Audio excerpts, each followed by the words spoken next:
Welcome to our channel. Today we how to verify PII tokenization outputs using AWS Lambda transforms step by step clearly. Start by logging into your AWS Management Console. Navigate to the AWS Lambda service. Click on Create Function to set up a new Lambda function. Choose Author from scratch for creating a function individually. Name your function appropriately, for example, Verify PII Tokenization. Select a runtime environment that suits your needs, such as Python or Node.js. Scroll down to the Permissions section. Choose Create a new role with basic Lambda permissions. Click on the Create Function button to proceed. Once your function is created, locate the function code area. Here, input your code for verifying PII tokenization results.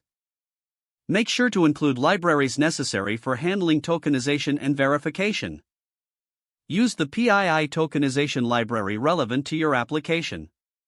Define your handler function to manage the input data. This function should accept the tokenized inputs as arguments.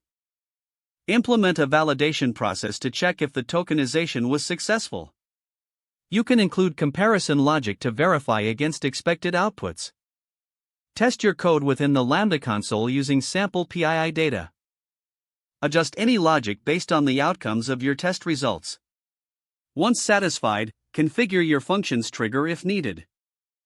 Common triggers can include API gateway or event sources from other AWS services. Review the configuration settings for proper resource allocation. Invoke your function to simulate real use cases. Monitor the execution results in the logs section for debugging. Ensure to log any errors or discrepancies during the verification process. Regularly update your code to align with best practices and security guidelines.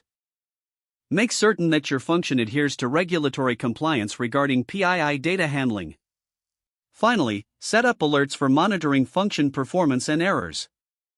If the page does not load, refresh the browser or try again in a private or incognito window. Make sure you are using the correct email address, then retype it carefully to avoid small typos.